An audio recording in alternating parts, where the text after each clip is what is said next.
মাছ ধরা নিয়ে বাংলাদেশি ও ভারতীয়দের মধ্যে হাতাহাতি। কোচবিহারের সিতাই ব্লকের পশ্চিম চামচা এলাকার ঘটনা। ভারতীয় ভূখণ্ডে এসে মাছ ধরার অভিযোগ এক বাংলাদেশি নাগরিকের বিরুদ্ধে। ভারতীয় নাগরিকরা প্রতিবাদ করলে তাদের ওপর চড়াওয়ের অভিযোগ উঠছে।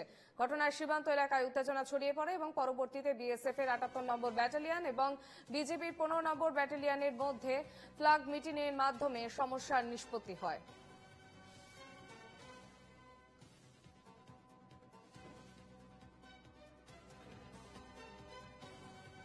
মাছ ধরা এবং বাংলাদেশি এবং ভারতীয়দের মধ্যে হাতাহাতি এবং সেখান থেকে বাগবিতণ্ডা। কোচবিহারের সিতাই ব্লকের পশ্চিম চামচা এলাকার এই ঘটনা।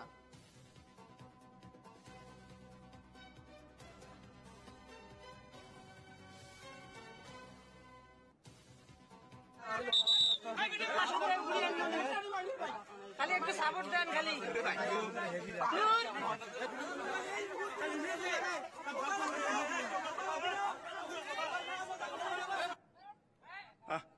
আমাদের সঙ্গে সরাসরি রয়েছেন আমাদের প্রতিনিধি অমিত সরকার। অমিত, কোন ঘটনাকে কেন্দ্র করে বাংলাদেশ এবং ভারতীয়দের মধ্যে হাতাহাতির পরিবেশ সৃষ্টি হলো?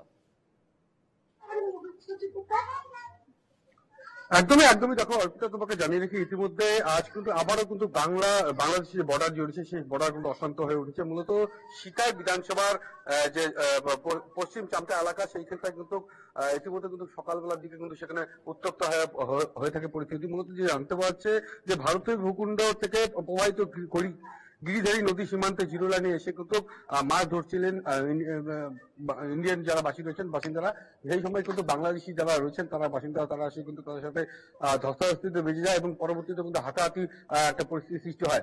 তারপরে কিন্তু সেখানে কিন্তু একটা খণ্ডযুদ্ধের মতো চিত্রবদ্ধ হয়ে আসে এবং এই পরিস্থিতি সামাল দেওয়ার জন্য সেখানে কিন্তু বিএসএফ ও বিজিবির পক্ষ যারা বাংলাদেশি বর্ডার ফোর্স রয়েছে তারা কিন্তু সেখানটা যায় এবং দুপক্ষকে আটকে দেয় এবং পরবর্তীতে কিন্তু তাদের এই বিষয় নিয়ে কিন্তু একটি বৈঠক করা হয়। সেখানে এই বৈঠকের মধ্য দিয়ে কিন্তু এই সমস্যার সমাধান করা হয়। মূলত সেই সময় কিন্তু পরিস্থিতি কিন্তু খুব উত্তেজনামূলক হয়ে পড়ে এবং সেখানে কিন্তু পরিস্থিতি সামাল দেওয়ার জন্য কিন্তু পরবর্তীতে বিএসএফ ও বাংলাদেশ যে বর্ডার ফোর্স রয়েছেন তারা কিন্তু সেখানটা আসেন এবং তারা এসে কিন্তু পরিস্থিতি সামাল দেওয়ার চেষ্টা করে। এই যে বারংবার যে বাংলাদেশ বর্ডার যে সীমান্ত এলাকা রয়েছে তা বারংবার কিন্তু উত্তপ্ত হয়ে উঠছে। কেন কি বিষয় রয়েছে সবটাই কিন্তু ইতিমধ্যে কিন্তু বাংলাদেশ বর্ডার সিকিউরিটি ফোর্স এবং বিজিবি রয়েছে তারা কিন্তু দেখার চেষ্টা করছে। তার পাশাপাশি এই বিষয় নিয়ে কিন্তু আজকে তারা কিন্তু ফ্ল্যাগ মিটিং করেন এবং এই ফ্ল্যাগ মিটিং এর মধ্য দিয়ে কিন্তু পরবর্তীতে কিন্তু এই সমস্যা কিন্তু সমাধান করে পরে জানা যায়। ইতিমধ্যে কিন্তু থমথমে পরিস্থিতি কিন্তু রয়েছে।